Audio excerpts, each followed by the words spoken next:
Hey guys, welcome back to my channel. Today we're going to learn how to paint the world's most popular lily, the Oriental Stargazer Lily. We'll first learn how to sketch a realistic lily with 6 petals. We're then going to learn how to mix up the Stargazer Lily's most infamous electric pink color with 2 basic paints, and you'll learn easy tips on adding depth and dimension to your flower. So grab your brushes and let's get painting. Step 1 is to prepare our canvas. First up, we'll need a black canvas. If you do not have one, no worries. Just grab your 3/4 inch flat wash brush and some simple Mars black paint.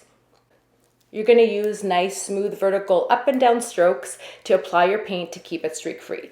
Now, if you find you're fighting your black paint on your canvas and it's thick and gloopy and not going on smooth, just simply thin down your paint with some water and try to apply it and it'll go on much smoother. And also here, you don't want to forget to paint the sides of your canvas as well. And you're going to need this black paint to dry completely before we draw in our lilies in the next step. And as a tip here, you can use a hairdryer to speed up drying time if you'd like. Now for the fun part, we're going to sketch in our lily flowers. So here you want to grab a pencil or chalk. I'm using chalk just because it's easier to see on camera. And we're going to draw in our lily flowers before we paint them in. Now each lily has 6 long narrow petals that bend out at the tips, and it's composed of 3 inner petals and 3 outer petals. The outer petals will be smaller and the inner petals will be a little bit bigger, just to give the illusion of depth. Now the shape of the petals remind me of a spear shape, so keep that in mind when you're sketching them in. So one tip to make them look realistic is drawing them in layers. So what I did here, I drew the 3 outer petals first, and they're all equally distanced from each other, and then followed by the 3 inner petals, which are also equally distanced from each other, and this will give the illusion of depth in the end. Now you want to repeat this step for the second flower. And also don't forget to add a few lily buds just for the composition. I added about 5, but you can add as many as you'd like. And in terms of the shape, they remind me of pear shapes. So they're a little bit wider at the bottom and more tapered at the top. Now, once you're happy with your lily sketch, we're going to move on to paint in our lily flowers. So you want to grab your 1/4 inch angled brush and some titanium white paint. And we're going to start by focusing on just the outer 3 petals of one lily flower here. In my painting, I've marked them with an X, and they're basically the 3 petals that are equally distanced from each other. This helps set the stage for painting in the inner petals in the next step, which is going to create an illusion of depth and dimension. And you also don't need to let the paint dry before moving on to the next step. Next, we're going to paint in the 3 inner petals of our lily flower. So we're going to use the same 1/4 inch angled brush and titanium white paint. And we're just going to paint the inner petals the same way as we did in the last step. So it's easy peasy so far. You might still see the black background through the white in this step, and that is totally okay. We're actually going to add more layers onto the lily in the later steps. So one thin paint of white here is totally fine, and it's okay to still see that black through it. So now that we've completed our first layer for our first lily flower, we're going to repeat the same step for the second flower. So basically, as a summary, we're going to paint the 3 outer petals first, followed by the 3 inner petals, and we don't need to let the white paint dry in between. Also paint in the pear-shaped lily buds with the same white paint, and then we're going to wait for this paint to dry before moving on to the next step. Now, while we wait for our white of our lilies to dry, it's time to mix the perfect Stargazer pink. So here you want to combine 2 parts fluorescent pink with 1 part cadmium red, and it's that simple. Now here's a little behind the scenes story.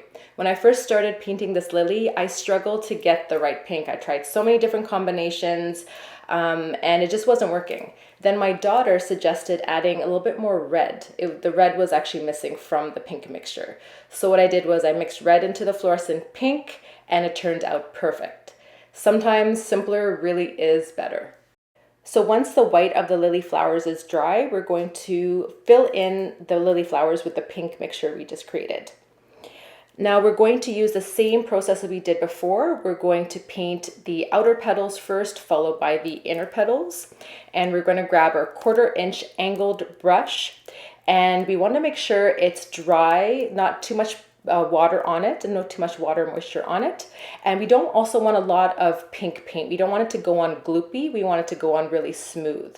And then we're going to use light sweeping motion from the center of the flower outwards to the tip of each petal to get those really crisp strokes. And we also want to make sure we're leaving a white border around each petal. And to do this, it's easier to use the chiseled edge of our angled brush. Now, this is the beauty of an angled brush. It gives us those really crisp strokes when we just use the chiseled edge of it. Now, we're going to repeat this for all the petals for both flowers and also the buds. And then when we're happy with the pink layer, we're going to let it dry before moving on to the next step. You also don't want to forget to paint in the bended portion of our flower petals with pink paint, just to give shadow and illusion of depth and dimension. So basically just take your pink paint and just paint in those little triangles for the petals that have that little bend in them. Now, once the pink is dry, we want to add the second layer of white to our lily flowers. So we're going to dip the chiseled edge of our 1/4 inch angled brush into some white paint. We don't want too much white paint, just a little bit. And then we're going to start with the tip of the petal here. And we're going to sweep the white about halfway down, blending softly. And here you don't want to create like a vertical edge between the like a line between the pink and the white. You want it to be blended softly. So you're going to use a variation of different lengths of strokes here. So it creates a really nice, beautiful, very variegated or two-toned look to our lily flowers. It also helps to give a little bit more texture and dimension, since we are brightening up the white color with another layer at the end of each flower petal. Now you're going to repeat this for all the petals on both flowers, as well as the lily buds. This also will help cover up all the black from the background in the first step. That's the magic of painting with layers. Then we're going to leave this white to dry before moving on to the next step. So I just want to share some fun facts about the Stargazer lilies. Now, stargazers are believed to symbolize innocence and purity, but the meaning changes with the color of the flower. For example, a pink Stargazer lily, which is the one we've painted in this painting, symbolizes prosperity and abundance. Yellow stargazers express joy, and of course, white stargazers signify purity and innocence. Another fun fact about Stargazer lilies is that they were created in 1974 by Leslie Woodruff, who was a lily breeder in California. She breeded them to overcome the wilted look of the rubrum lily. Woodruff called the new cross Stargazer because the blooms face towards the sky. Another fun fact about lilies is they're the official flower of the 30th wedding anniversary. So if you know anyone celebrating their 30th this year, buy them some lilies. And another personal fun fact about lilies is that they're my mom's favorite flower, and she planted many lilies in her garden and mine. So this painting is dedicated to my mom and her beautiful gardens she's created over the years. Now that we've painted in majority of our lily flowers, it's time for the fine details. So in this step, we're going to be painting thin red lines running down the center of each petal. To do this, we're going to take our smallest detailing brush and we're going to thin down some cadmium red paint with water. You want the paint to be the consistency like a thin gravy. Now this is one of the best tips for getting those really crisp, controlled, and thin lines you can get with acrylic paint. The paint should feel like it's flowing from your brush, kind of like an ink. Now, if it doesn't, no worries. You just need to add a little bit more water to thin down your paint a little bit more.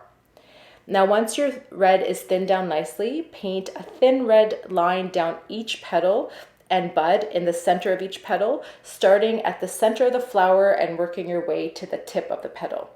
You also don't want it to make it a straight line. You want it to follow the curve of the petal also. Now, to make it easier to get to all the petals of your flowers, you can rotate your canvas because it sometimes gets difficult to get to all the petals. Another tip here is to use just the tip of your brush. So you want to make sure you're not pressing down too hard on the brush because that's just going to fan out the bristles. You want to use just the tip, kind of like you're writing with a pen, for those really crisp and controlled lines. Now, without waiting for the red lines to dry, we want to use the same detailing brush and the same thin down red paint to create these really nice, infamous red dots on our Stargazer lilies. Now, the design of these dots, they're going to be more focused and concentrated towards the center of the flower, and they're going to taper out and quiet out towards the tips of the petals, giving us that Stargazer lily look.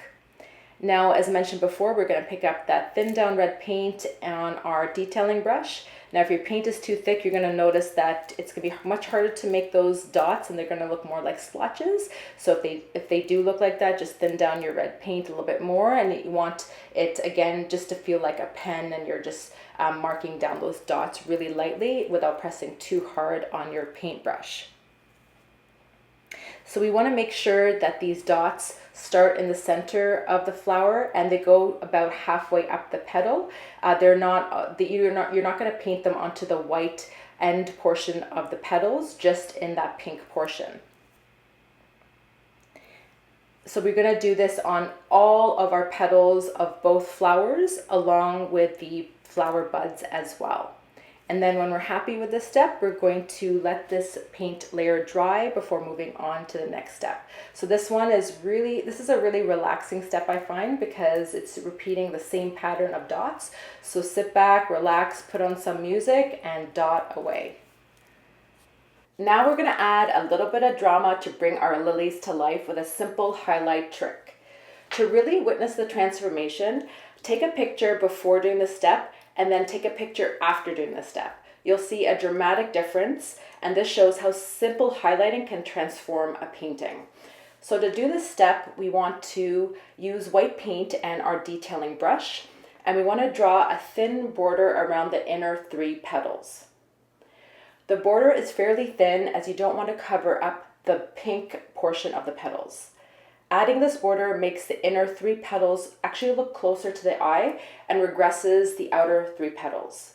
This will make the lilies look more dimensional, realistic, and make them pop. Repeat this on the other lily and then let it dry before moving on to the next step. The next step is painting in our stamens of our lilies. So here you want to grab some cadmium yellow paint and your finest detailing brush. Or alternatively, you can use a fine tip paint marker like the Posca marker I'm using here to paint in the stamens. I prefer using the Posca marker because I feel it gives more control over those really fine lines of our stamens. But if you don't have access to one, don't worry, you don't need to go buy one. You can use your cadmium yellow paint and just thin down the paint with water so it's nice and fluid. And then it should feel like it's flowing from your paintbrush, much like an ink from a pen. So you can get a similar effect using your paintbrush with some thin down yellow paint. So the stamens here are a grouping of fine lines that are gently curving towards the center of the flower, and also to note that the stamens are in the center of the lily as well. Also, each stamen has a dot at the top. So here we want to aim for about 15 stamens per lily flower. And then once you're done one lily, you're going to repeat the same step of adding your stamens on the other lily flower. And then once you're done adding the stamens on both lilies, you don't have to wait for it to dry to move on to the next step, which is painting in our stems and leaves. Next, we're going to paint in the stems and leaves. So here to mix a green paint, we're going to use our 4 parts cadmium yellow to 1 part ultramarine blue. And then you're going to mix it up, and that's going to give you a green that's not too dark. Because if we have a too dark color on a black canvas, it's just not going to show up. So you can test it by painting in a little patch on your black canvas. And if you find there's not enough contrast, you want to lighten up that green with adding more yellow to your mix. And then alternatively, if you already have a green paint at home, you can use that as well. So a few tips here for adding or painting in our stems and leaves is you want to first start by adding a stem on each lily flower. So each big lily flower should have a stem coming down from it, as well as each stem for each of the lily buds. Next, you want to add a cradling of leaves for each lily bud. So the ones that are in that pear shape, there are little green leaves that are kind of cradling the bottom half of each bud. So once you've done that, then you can kind of take a step back and see where you want to add the leaves. So you can see where, if there's a lot of like blank space or blank canvas, you can add leaves to kind of fill in the painting. So usually I just go with the flow. I've made 2 paintings and my leaves are in different places depending on where I've added my buds and my main flowers. So you can add them in any place as a filler for this painting. Another thing to keep in mind with the stems is they can be kind of daunting because people tend to want to make them straight and perfect and non-wobbly, but that's not how stems are in nature either. So just go with the flow. I usually start painting my stems from the flower downwards, but you can do it, I've seen other people do it the opposite way as well, starting from the bottom towards the top, whichever way you're more comfortable. But just let your hand and paintbrush flow, and it's okay to get them kind of wobbly and not straight. That's going to actually make them more realistic. And also in terms of the thickness of the stem, you don't want them laser thin. You want to have a little bit of thickness to them because we're going to be adding a highlight portion in the next step. So you can have them about, I would say, a 1/4 inch wide for the bigger flowers and maybe a smidgen thinner for the buds. Then once you're happy with the first coat, we're going to leave it to dry before moving on to the next step, which is adding highlights to the stems and leaves. The final step of this painting is adding in our highlights on our stems and leaves. So for this highlight step, we want to mix a lighter green color. So we can take whatever green color we have on our palette. If you don't have any green color left, you can mix some up. And then what we want to do is we want to add in white paint into the mix so it's substantially lighter. So you can kind of test that out on your canvas by adding the lighter green on top of one of the stems, perhaps like on like one side. And if you can't see the contrast between the 2 greens, you need to lighten up the green highlight even more by adding a little bit more white in. You want it to be kind of like a pastel green color. So to add our highlights on our stems, we want to pick a side where the light is going to be hitting down on the stems and leaves. So for me, I've chosen the left side of each stem, and for the stems and leaves. This will make the stems and leaves look even more realistic and look like there's light shining down on the flowers and stems and leaves. Now, since these highlights are very, very thin lines, you should thin down this light green paint with water to make it more fluid, much like you did for the cadmium with making the stamens and also the red paint in the earlier steps. And this is just going to make it really easy to get those really fine, thin, controlled lines. So what I did was I started with each of the stems to start out with, and then I painted a really fine, thin line, much thinner than the actual width of the stem, down the entire length on the left-hand side because I chose the sun to shine down from the left. So do that for all the stems, and then after that I added highlight onto the cradling portion of the buds. And then finally, I added highlights onto the leaves. And on the leaves, I wasn't too particular adding them on the left-hand side. I kind of just added them all over the leaves, but you can also choose to keep them on one side to keep it looking really realistic. And just like that, our painting is complete. Thank you so much for watching.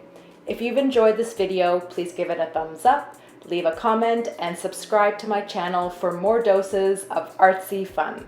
Until next time, sending you loads of peace, love, and color your way.